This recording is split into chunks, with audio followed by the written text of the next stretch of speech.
My name's Dennis Sheppard, and I'll be with you over the next 4 weeks to conduct this class. We might just leave the door open for just a little bit, Christina, just in case there's anyone new still.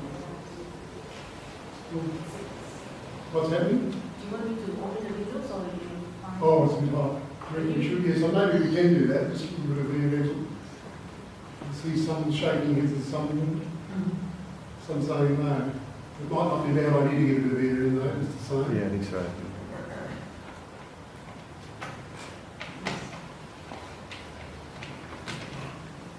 Yes, well, I've been a member here at this Buddhist Society for quite a number of years now, maybe up to 35 years now. Even I start to even surprise myself really with it all. There you go. So I feel that I'm quite qualified to teach this basic introductory course that we're going to be doing here. And hopefully at the end of the whole process, at the end of the 4 weeks, because we've got a very set curriculum that we're going to be going through. But at the end of this 4 weeks, I would hope that you will all have a very good idea of exactly what meditation is, where you sit in relation to that meditation, and perhaps what you need to do and the direction you need to go into make your meditation better, providing that you'll have a mind that you want to continue on with, which I certainly hope and expect that you will want to do at the end of this course. So, as I mentioned, it's like a curriculum that we work out here. It's a 4-week course. And in this first week, what we're going to be looking at is mainly the basics. But we'll be doing some meditation here today. We'll do a session, and you'll get a good idea as to what meditation feels like today. And what I'll be looking for them is really for you to take away to take what we learned today away for a week, and if you can, to practice it, and then bring back what you've learned next week, and then hopefully we'll be ready for the next part of the session next week, which is we'll look at the hindrances to meditation, what it is that sort of stops you from making your mind peaceful with meditation. So we'll do that in the second week, and then in the third week we'll look at how to bring this meditation into everyday life, how to make it more of a complete part of your life. And I mean, as we're going each week too, we'll be sort of just looking at the reasons why you might want to try and make it a complete part of your life as well. And then in the fourth week, we're going to be looking at basically what comes out of the meditation for you, what it is that we're actually trying to understand from it. So that's basically just a little snapshot of the 4 weeks that we're doing. Today, as I say, will be more of an introduction, and I want to just introduce you to the different ways of sitting meditation. It's sort of very easy or very okay to do meditation on seats, on chairs as we've got. Most people in the room sitting. Also good to use cushions if you can. And I'll just start off with just the posture, because posture is a very important part of meditation.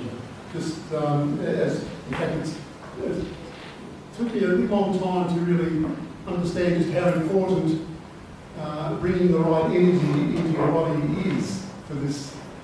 In actual fact, one of the things when the Buddha was teaching this, one of the spokes of the eightfold path of meditation, the Noble Eightfold Path that he taught, is actually right energy.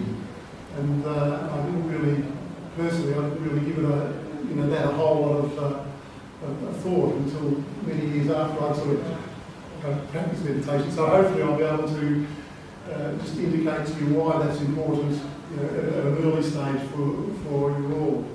But getting the right energy into your body, the right posture, is a very important thing. When you can, and when I'm saying that, what I'm asking you to do is to find always just a nice. You can practice it. You can relax afterwards, though, too, because we're not going to sit in meditation just yet. But you can just maybe practice by just making your back straight, and if you can, just sort of get that little curve in your back, just right. Look how that just sitting right. They're just beautifully balanced. And when you sit on a chair, it's always good just to sit forward off the chair so that you're not resting on the backrest, just to sit on the floor. And you may want to, for those with short legs, you may want to just grab a cushion from somewhere so that you can ground yourself on a cushion.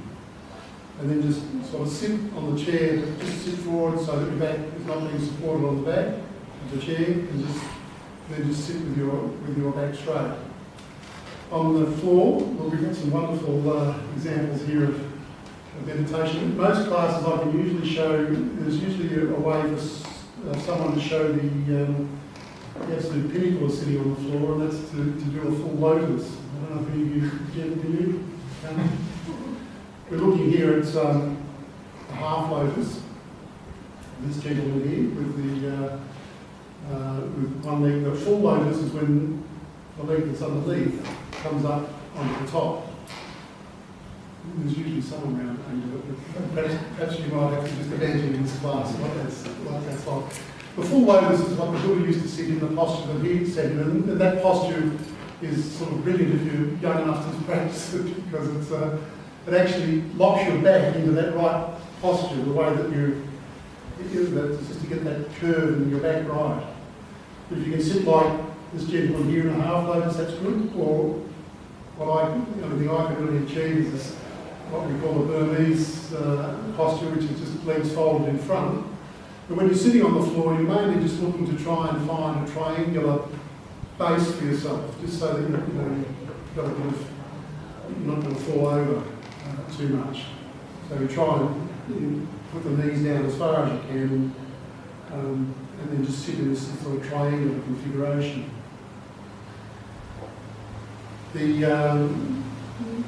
Just for convenience, we usually just put the right hand on the left and just the thumbs gently touching. So that's the posture for that way, and I'm just going to show you now another way, because we've looked at sitting on a seat and sitting on a cushion. Just with the sitting too, it's always nice if you can sit without a cushion, well and good too, but most of us need to have a cushion. That's why we have these little hard cushions like this, just to raise your bottom off the ground. It just makes it that much easier to just sort of fold your legs and make them comfortable. And there are different cushions too. You can see that these cushions here are just like the little Zen cushions. The one that I've got here helps your legs. It's more comfortable for me when I sit on the cushion. The legs fold down this way. It just makes it more comfortable. But I'd also like to demonstrate for you this little gadget, which is a Zen stool. Just move this up back in front of the camera so that you see what I'm doing there too. But that just goes like this. So you can see this way too, just gives you the opportunity to have quite a straight back. So there's one or two of these stools around. If anyone wants to try one out in the session today, you're very welcome to do that.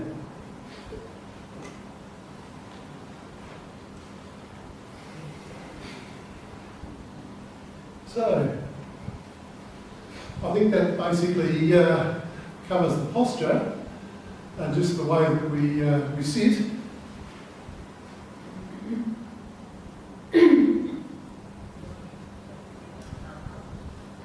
Very important in this meditation. When I first started doing this, you used to seem to think that you would get brownie points for sitting a long time in a posture that was painful. And unfortunately, a lot of the people that sort of did that in those days now have got bum legs. So it was never ever really a smart thing to do, and it still isn't, you know. Like the idea is, if certainly we can practice to try and make ourselves comfortable in the postures that we're in, but if you come to a point where it's just too painful, it's best just to move. You know, don't do yourself any damage with trying to sit in postures that you're not used to.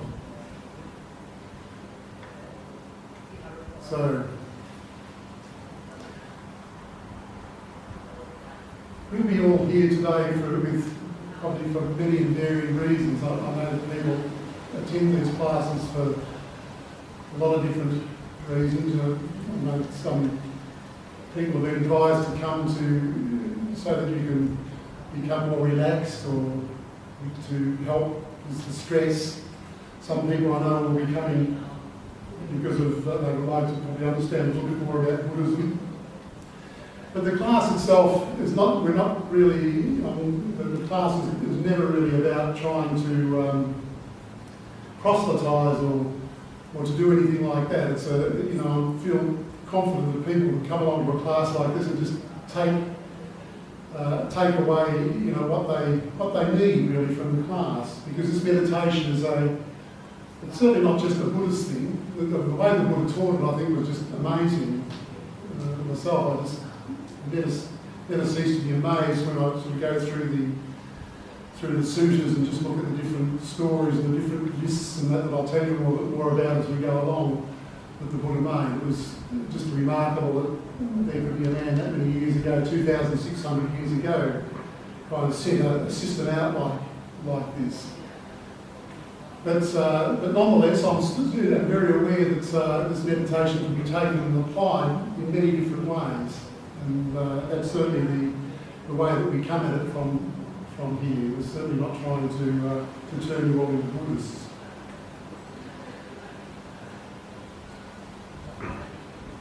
But for me, there will be a reason beyond all that too why you've come along here today. Because I actually think that it's a fairly rare sort of thing that we're doing here, really.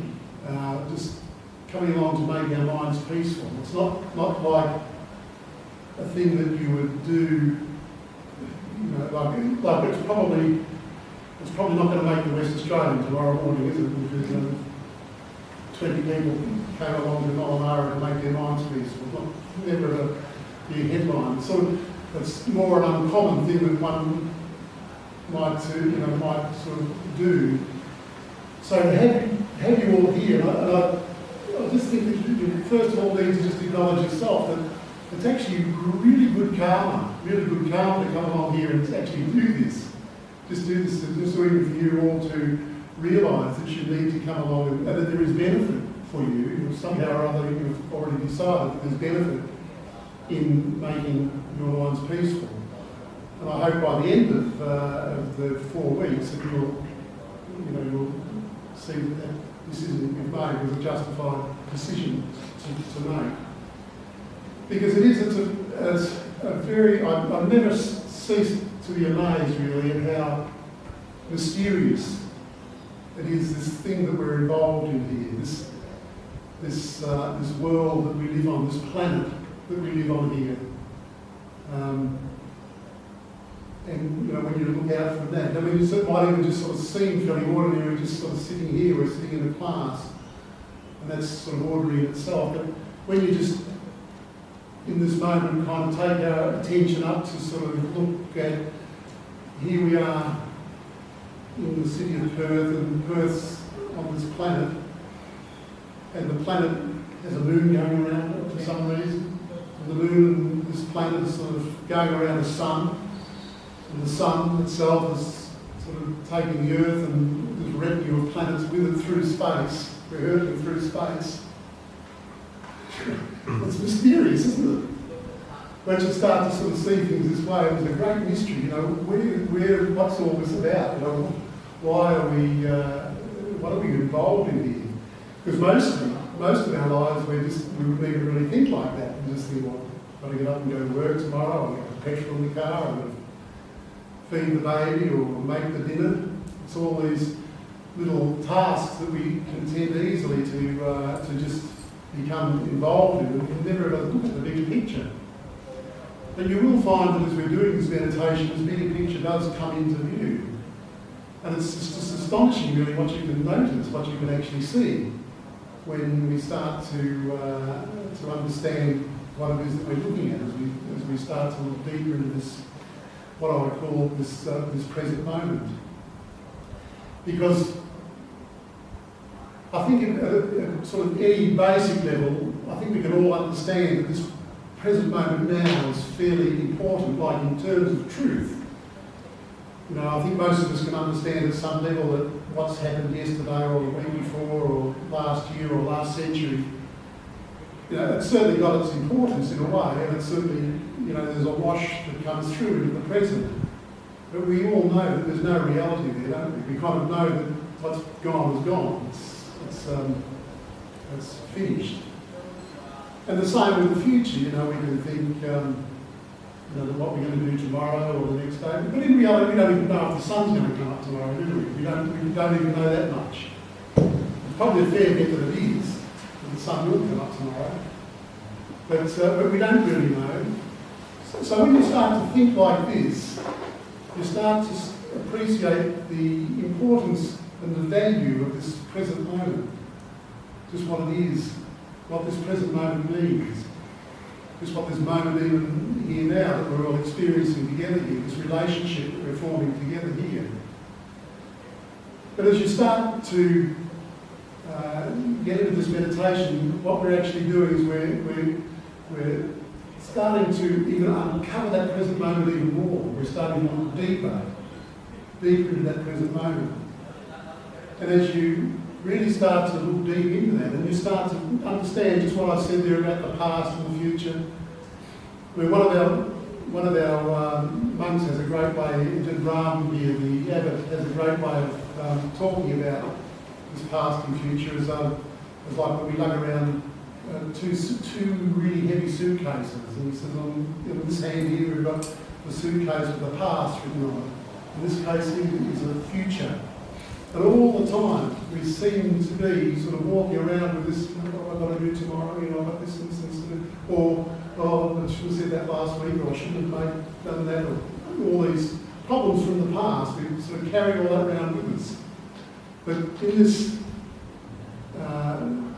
meditation time, the meditation that we're going to be experiencing, we are going to be looking at putting those suitcases down, trying to learn how to train ourselves to put those suitcases down so that we can actually turn our attention inwards and go deeper and deeper into the present moment. And as you start to do that, and you start to see what happens when we're doing that, we start to realise the value of doing it. This is the reason why we are starting to uncover this present moment, uncover it and look deeply to see what's there. So the way we do that, in the meditation that we're teaching here today, what we're going to be teaching here today is a meditation called Anapanasati meditation. And that's Anapanasati is a Pali word, and I'll sort of sprinkle a few Pali words through the talk today, but I'm going to explain to you what they are. It's important, I think, to use the Pali words in the original way that they were conceived, because sometimes the English translations of them are just a little bit not. It's good to sort of understand from the way that it's said in Pali anyway. Even though translations can generally bring the meaning to your mind, though. This Anapanasati basically means mindfulness of the breath. So we're just really going to become involved completely with our breath, and I'll sort of teach you how to do that. And what we're going to, and there's two sides to this Anapanasati meditation. There's two parts to it. There's one part, and we're going to be concentrating on mainly that today, which is called the samatha, which is another part of the word samatha, which really directly translated means concentration. But it's a little bit more than that. We're going to learn to concentrate, but it's also, there's tied up in that word too, there's an element of tranquilization that happens as well. So we're going to be learning this samatha to learn how to concentrate and tranquilise our minds. As I say, that will be the main thing that we're going to be doing today. But then the other side of this samatha, it's like, it's like a 20-cent coin. It's the same coin, but there's sort of two sides to it. So the samatha being one side. The other side is what we call vipassana. Or vipassana, I suppose the direct translation for that might mean insight. Sort of knowledge, wisdom. And this insight is what is the result of the samatha. Concentrating the mind, learning how to be mindful, kind of looking in, sustaining your attention. And then the wisdom and what we notice from that is what comes out of it. And it is all still this one anapanasati meditation that we're doing, but with these two sides of the coin, samatha and vipassana. So they're good words to remember, actually, just in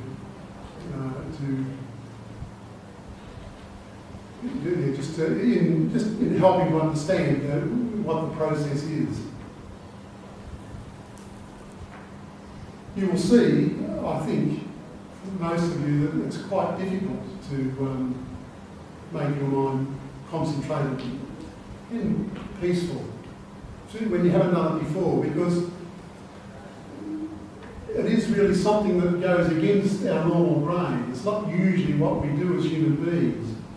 In fact, it's probably just the opposite. I mean, if we had been doing this back in the time when we were like cave people, cavemen and cave women, if we'd stopped to start doing meditation at that time, we probably would have been eaten by saber-toothed tigers. So the fact that we've developed our minds in the way that we have really reflects where we've come to with the way that we've evolved. And it's also probably one of the reason why our minds are the way that they are, the way that they do pay attention to many things at one time, is probably one of the main reasons why we're on the top of the food chain now, why we are in a position to be able to do what we can do here anyway. It's a sort of a result of our evolution. But it's also that evolution too has given us as human beings the ability to reflect. And this is a fairly rare thing in most animals. In fact, I think, you're just talking about this, you'll probably recognise that most of us as human beings don't really use our self-reflection in very wise or skillful ways much anyway. But certainly if you think about animals and the way that they live their lives, they're probably still, in many ways, like back in the Stone Age ways, they live on their instincts, which they really must do as animals. Just instinctual behaviour, so if they feel hungry, they'll go and find food. So when it comes up, they haven't got that ability to look back on themselves. Whereas we as human beings do. We have that self-reflective ability, the ability to be able to sort of look back, to be able to feel something, feel maybe an urge to do something. Maybe take an extreme example, I might feel an urge that I'm so angry with you, I want to kill you. I can kind of, an animal would probably just go ahead and act on that instinct. But as a human being, I can bring that feeling up and kind of, I might feel like I want to do that, but I can stop. My self-reflection is such that it can stop me from doing it, and I know I won't do that. Probably wouldn't be very wise to do that, for one reason or another.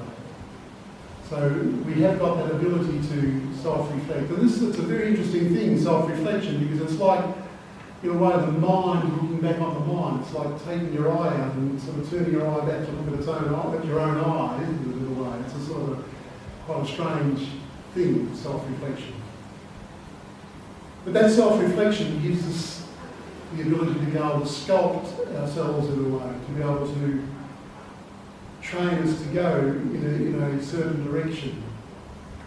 And that's really one of the most brilliant things about with meditation. We use the self-reflection that we all naturally have as human beings to be able to learn the markers along the way, to calibrate our own minds, to be able to be still, to be able to be peaceful, so that we can actually allow ourselves to drift and fall deeper into this present moment, understand and look directly at this present moment and go deeper and deeper into it. I'm going to stop in a minute and we're going to do some meditation, because there's nothing like experiencing this just to understand just exactly what it is that I'm talking about here, just so that you can see just really how important it is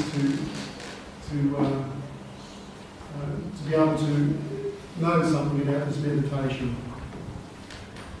So, thanks Drew for the talk. Yeah. Most certainly. Yeah, there's some more questions over there. So we're going to, well, just before I say, is there any questions so far? Does what I said make sense to everybody? Everybody understands where we're going? Just one thing to actually try, and I've been coming along the last few weeks, when I try and meditate, I tend to salivate quite a lot.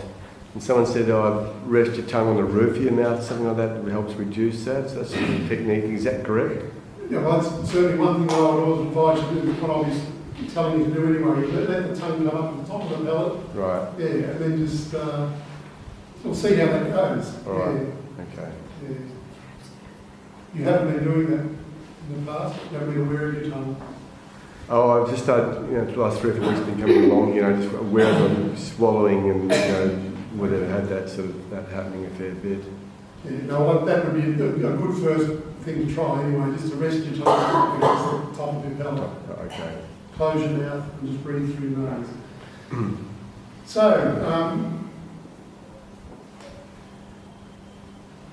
is everybody happy on the chairs? Anybody that wants to come on the floor or use one of these cushions? One has. Always good.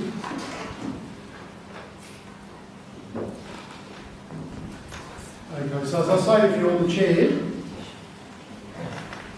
very good if you can just find a place for your feet to use. So I think it'd be good to have a cushion if there's not a lot around. You get the feet nicely flat on the floor is really good. What we're going to be doing with this meditation is I'm going to be asking you to try and understand this process of what I call bare awareness. And bare awareness is really when we're just looking directly at the breath, but without any commentary on the breath. And by that I mean, just to give you an example of that, if you go to a tennis match and you're kind of watching. You're sitting at the stadium and you've got maybe a loudspeaker going behind where someone's commentating on the match. Your eyes are watching and you can see the ball go side plonk, side plonk, side plonk. But it's gone here now. The commentator is really still talking about this hit over here because there's always a lag between the sound coming through and what your eyes are actually seeing.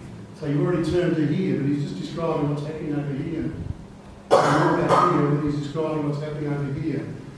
And that's very similar to what happens in our minds with this commentary that I'm talking about here. So we would like, if you can, to be aware of that commentary. I mean, for a start, what we can, because I'm going to probably just go against that now just by advising you those that are starting for the first time. If you want to, it's a good idea to even just count the breaths. You can count 1 in, 2. So 1 in, 1 out, 2 in, 2 out, 3 in, 3 out. If you count like that, just go up to 10 and then start again. But once you find that you've got yourself established on the breath a bit, then you can just drop the counting. We just use the counting like as training wheels, if you like.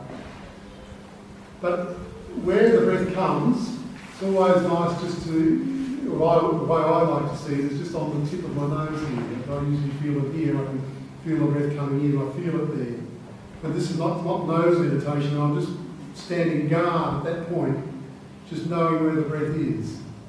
So this word knowing will become very important in the future, sort of just to know where the breath is, without the commentary. So, because it's very easy just to follow where's the breath that's going up, it's gone past that fluid here, and now it's racing back out, and you have all that commentary going on. Just to cut through all that and just to know with bare awareness just where the breath is. And it may help too just to bring to mind the beauty of the breath too. Just have to be aware of that. The fact that this breath is bringing you life, it's a beautiful thing. So, it doesn't hurt to have a bit of emotion sort of flowing in that regard. Just this beautiful breath. And make it like a lover. You always want to be with your mother, so just make it like that, so that you can't not be without it. That kind of mindset, but again without the commentary that's going on. So you can now just make your back straight, right hand on the top of the left, with the thumbs gently touching. Close your eyes. Head top of the head pointing to the ceiling. So the ears are generally just straight up and down. Your head just sitting nicely on the shoulders, not lolling around. And then just become aware of your body sitting.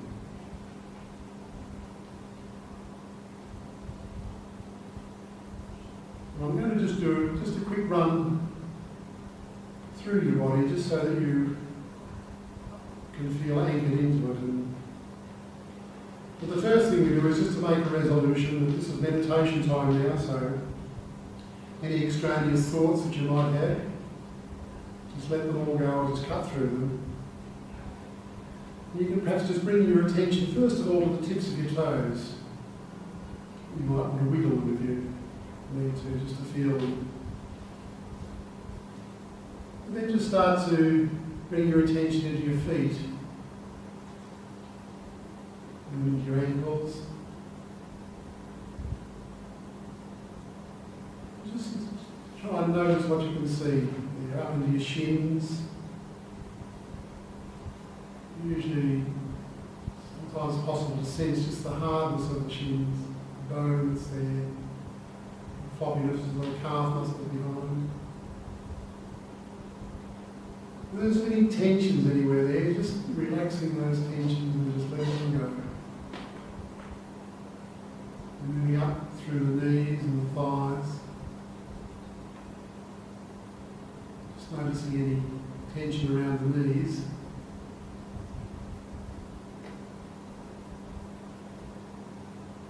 Relaxing.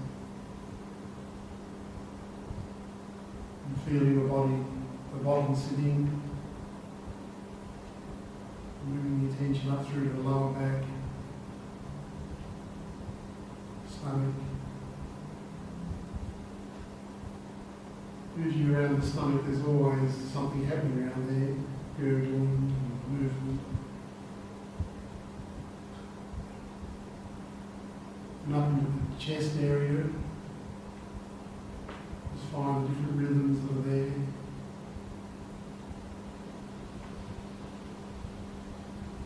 And again, just letting everything relax. Letting all the tensions unravel.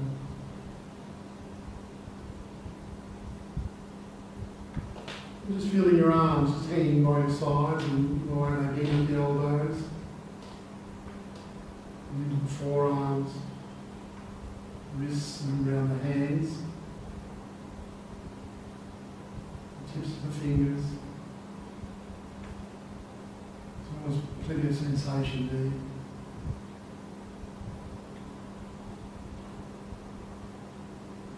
And moving up through your upper back into your neck.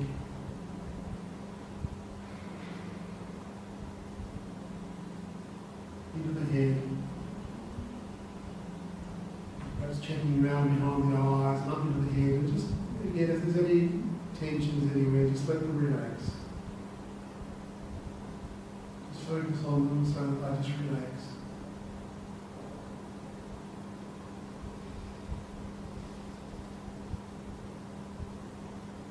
And just noticing the whole body sitting.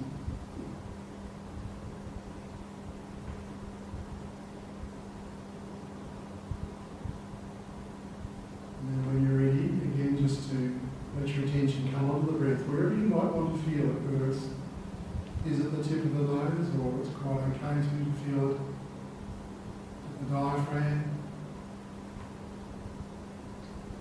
If you've got nowhere else pressing to feel it, just feel it at the tip of the nose.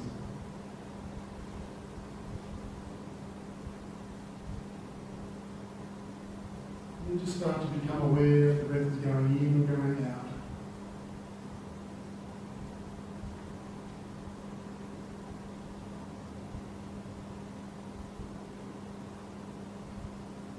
got your mouth closed, the tongue against the top of the pellet, eyes closed, breathing through your nose.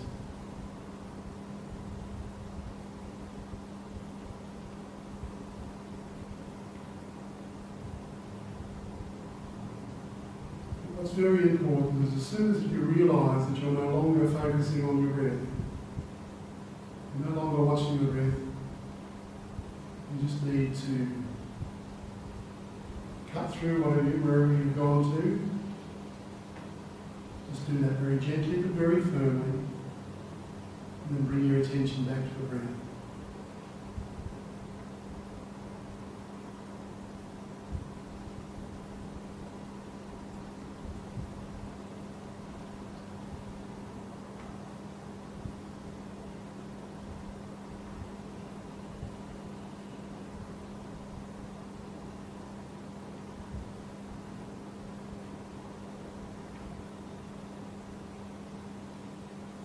Using the posture and the process just to keep your attention on the breath.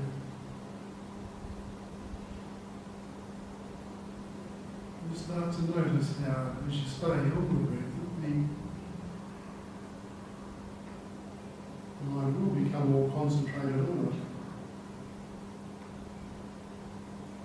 more focused, more interested in the breath.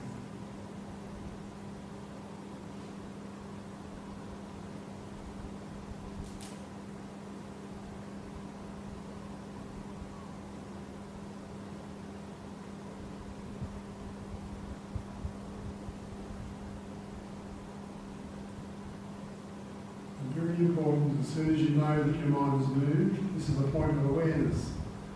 This is a point where you are right in the present moment. That moment that you realise you're not on the breath is a point of awareness of the present moment. So just cut through wherever you've gone to, very gently, very firmly bring your attention back to the breath.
Just keeping your attention on the breath.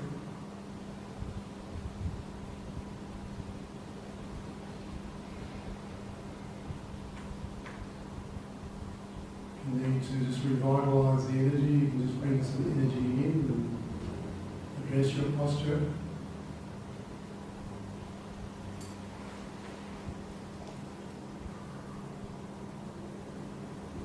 Just relax into the breath.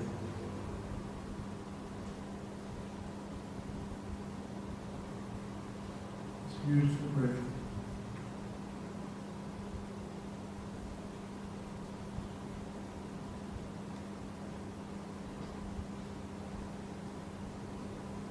Sometimes it even helps just to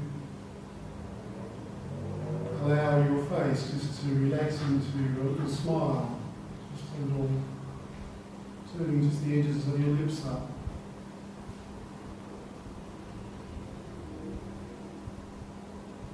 Just to remember to enjoy and relax into this breath, beautiful breath, life-giving breath.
using these last few minutes to make the most of this meditation session.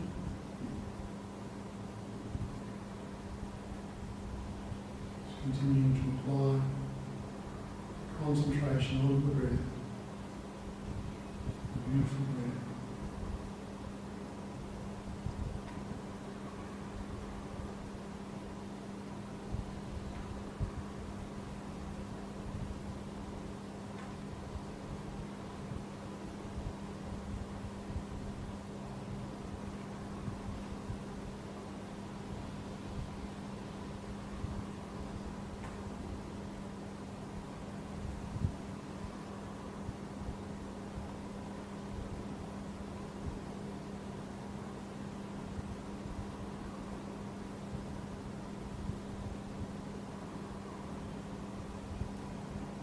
In a few moments I'm going to ring the bell 3 times.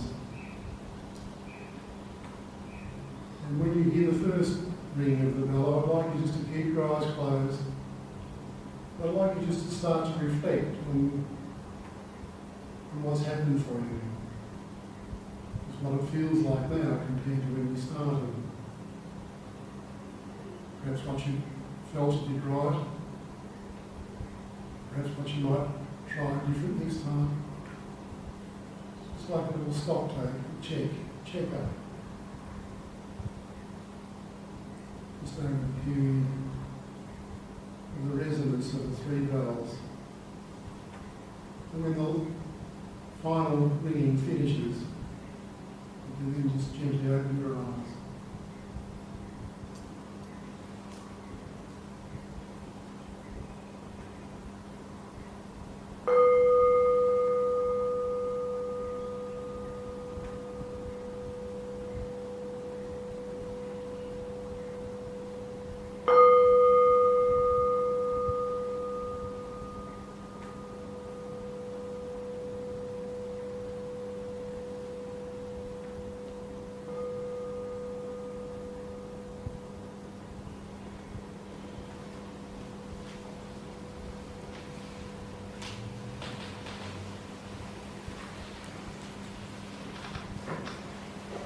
It felt like you all went quite well.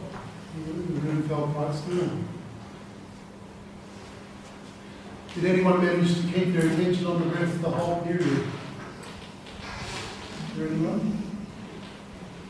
Did everyone get a chance to see how the mind jumps around? Did everybody see that? Because out of all the lessons to take home today, this is the most important one for today's class, is really just to notice, if you've noticed how the mind moves, how it jumps, the way that it does it, how it's difficult to sort of keep it sustained on the one object. If you've noticed that, that's really the most important lesson for today. Just to know that that's the way that the mind is. When the Buddha talked about that, he called it the monkey mind. The mind that sort of jumps from one thing to the other. As I was saying, it's probably been very good for us over the years. It's probably, as I say, kept us on the top of the food chain during our evolution. But now that we're sort of all basically sitting, as you were, on the top of Maslow's triangle there, for those of you who know what that means, we're probably now in a position to be able to just investigate things a little bit further, because we don't need to worry about saber-toothed tigers here today, but just learning how to concentrate the mind and just making it fit for the work that we're going to be doing, you'll see will become a very important thing. Did everyone notice the level of concentration getting better as the energy that was building up? Did everybody see that? Because this is very important. It's not only just important for spiritual attainment or qualities. That's just good to be able to do that, isn't it? I mean, that kind of concentration helps in all sorts of ways. It helps you at work. You can do your work better. You can maybe read a book better. So concentrate on things in a better way. All round. So it's just a generally much better way to be. and just the level of relaxation and calm and tranquility that one feels. Has everybody felt that? Just the tranquilizing nature of what happens. Very beautiful. The thing happened to me was like a millisecond or 1 second, I don't know.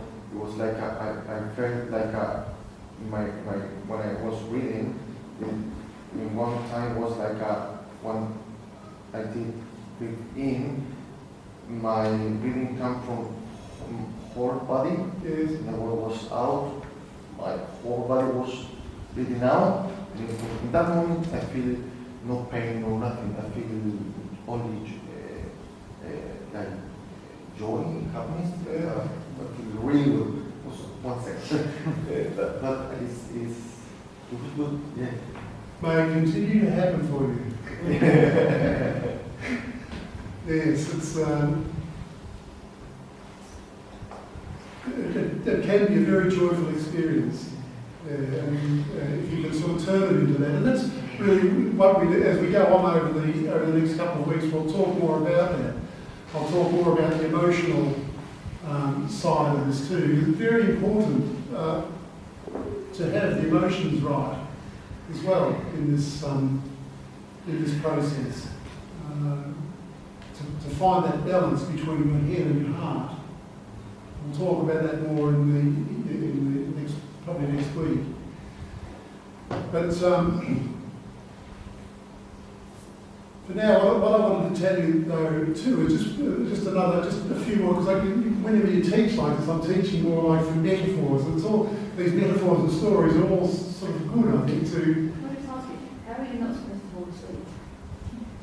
Because meditation is not supposed to be falling asleep. No, I have to say that it makes it You've actually just highlighted there one of the subjects for next week's talk. Falling asleep or sleepiness is really one of the hindrances to meditation. So we'll certainly cover that next week. But if you can, try not to fall asleep. Sometimes you can sort of sit there and just sort of come for a whole hour. Oh, that was a good meditation. But that's not, this meditation is, it's a very important point that you're making there though, because this meditation is all about awareness. It's being aware all of the time. Just continuous, total commitment to awareness. So yeah, that is one of the hindrances, no doubt about that. But there's lots of hindrances. There's lots of, this is not, it's not, I don't want to say that it's hard either, because it's not hard. This is the simplest thing in the world to do, just to let go. It's the simplest thing in the world, but for some reason it is. We find it difficult because we've had lifetimes of cultivating the way that you experience this is just, it is important for you. It'll tell you how you are. It shows, this very clearly demonstrates and shows you where your learning envelope is, where the edge of your awareness is. And that's very important because, no teacher can take your awareness and say, look, we're going to take your awareness here today. No one can do that. You've got to do that for yourself. And you've got to know that, it's not only just sort of intellectually knowing it too, it's sort of knowing it in your own stomach, your own guts, the whole, you just, when you know something, you know it, don't you? And your knowing is your knowing. I mean, you can walk away from here today with all sorts of ideas and views and opinions about things. We can have, you can easily take away what I'm talking about here today as a dogma. But what good is that to you? There's plenty of dogmas already in the world. This is a practice for you personally yourselves. You need to be able to learn how to be with yourselves, to understand where your learning envelope is, where what it is that you're pushing out. This is why it's so important for you to do this work yourself. And also, probably why it is important too, to do some practice this week if you can. But before I just say a little bit more about that, I just wanted to tell you just another little metaphor about what we're doing today, because it's very much like this camera that's working here with our mind. But it's when your mind is out of focus, and that's sort of very much how it is most of the time, out when it's not coherent, it's sort of jumping around everywhere. The focus, the concept, it's like having a camera that's got maybe a 10 megapixel camera compared to say a 20 megapixel camera. What we're trying to do is to make our mind 20 megapixels instead of 10. To focus, making that focus stronger and more complete. And to be able to do that, we need to be able to sort of focus in. It's like when you've got a pair of binoculars and you look through them and it's out of focus, but you sort of wind the focus in, and then the light rays become coherent. And then all of a sudden you can see with clarity. And that's what we're doing here with your mind. We're my mind as well, with all of our minds. We're developing clarity in our minds, making our minds sharp, so that we can actually do work with it. This is what this side of the anapanasati does for us, the samatha side. I haven't sort of introduced anything yet about the vipassana, what it is that we actually notice or see or do with this concentration yet. We'll do that next week. It's a very important part of the balance of all of this. But for the moment, we need to just notice that we are doing work to make the mind fit for work. We're kind of sharpening it up, like a woodsman sharpens his axe before he goes to chop down a tree. Make the axe sharp, honing it to make it right. And that's what we're doing with our minds here. We're sharpening, honing, concentrating the mind so that it becomes a fit instrument for work. We're calibrating it, in fact, making it calibrated so that we can recognise and take the different points that we see along the way as like data points, so that we can actually really know where we're going.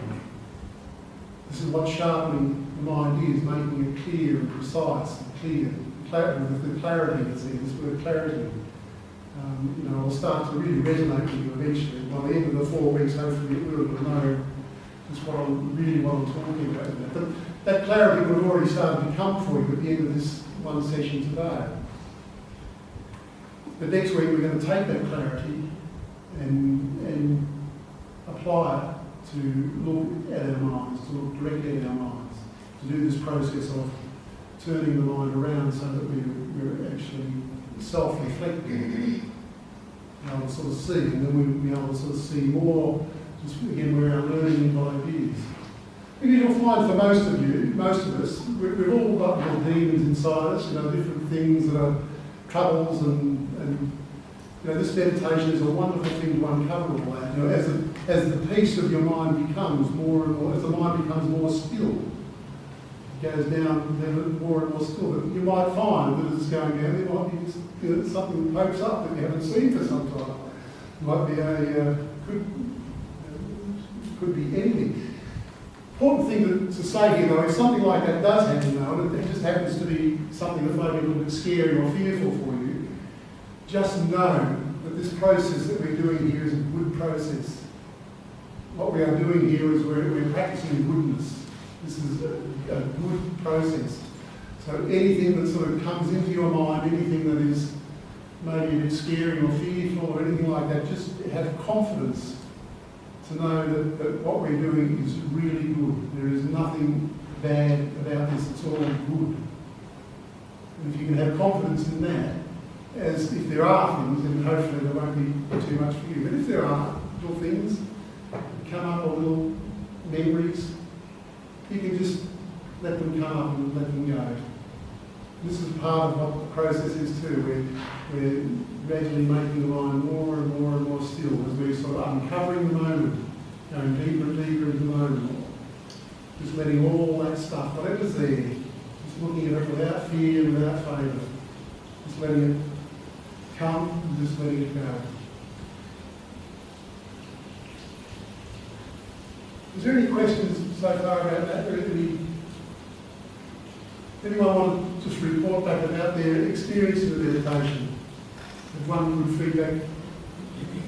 Actually, I had a sort of an opposite effect to you, because I came in really tired, I hadn't slept so well last night, and I was sitting here earlier and I almost fell asleep.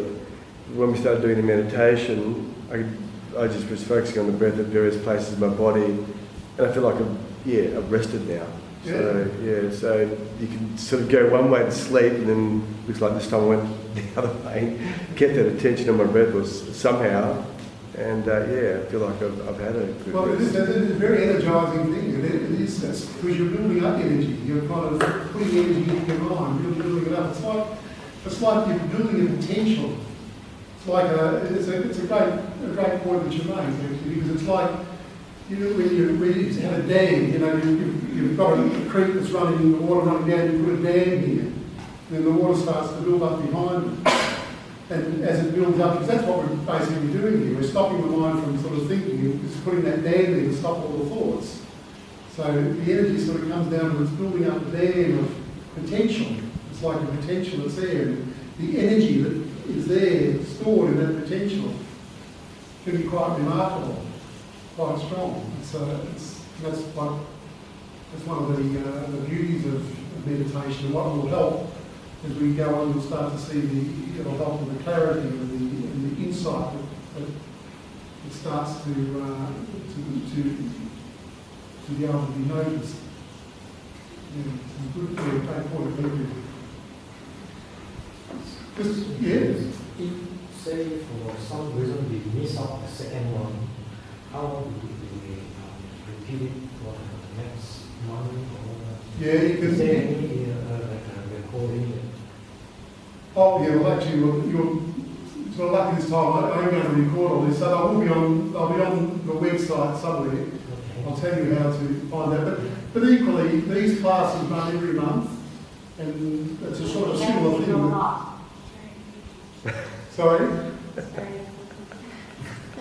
They run every month, so there's you will be able to pick it up again next month if you want. It's a different teacher, of course, each month. But that's a great thing too, just to, as I was saying to someone before, just to be able to get different perspectives. It's a great different ways of different teachers to teach. It's very, very good to come and learn these different things.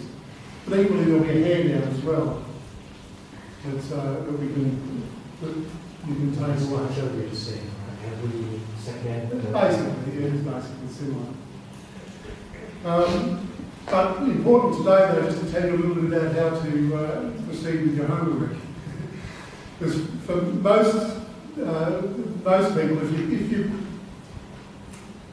it's good anyway at home to try and find a little place where you can sit all the time in one spot. I always find that quite nice to do because it sort of builds up a momentum in that spot. It becomes like a power place. I notice, when I walk past where I sit, I quite often just walk past and just even noticing where I sit. It sort of has an effect on my mind in a way. I can even if it just sort of pulls me up and say, where is my mind now?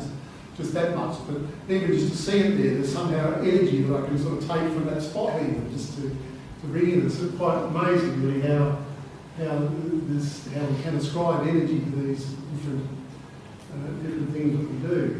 So I recommend that you find a spot, if you've got a room that you can dedicate to it, well and good. You might even want to make it a shrine or find a place that you can sort of sit. You get your maybe a little oven block or a clock that can beat and tell you the time. It's always probably good not to have to be thinking about the time or worrying about the time. If you've got an alarm clock or something that can go off, if you're setting it for half an hour or 1 hour or however long you want to sit for. But I would recommend you try at least 20 minutes or so each day.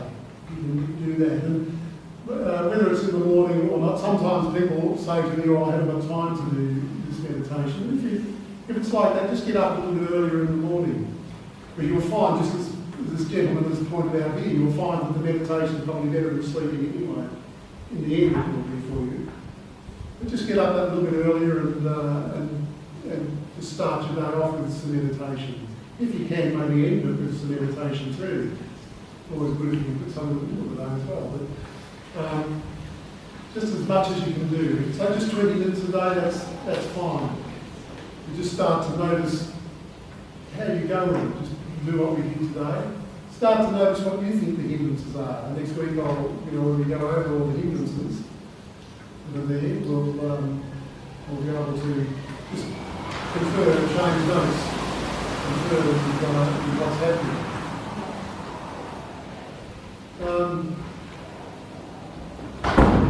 I think that just about covers everything for that. Anybody got any questions about homework? Just how long did we do today? It was about 20 minutes or so, 20, 25 minutes. How long did it feel like? Half an hour. Yes, okay. All right, well, coming up to 4:15, so that's the end of the session today. Is there any other questions? Anyone got any questions? Those skills, one fits all? Yeah, they are one size fits all. Yeah, you'll find actually the stools and the cushions are all available for sale in our library. We use these little fundraising exercises, so you're certainly very welcome to buy one over there. But you can easily make them too. They're not difficult to make. But I've got a little handout here for you, each for today's session, if you want to pass that around for us. And look forward to seeing you all next week. Thank you. Thank you very much for coming.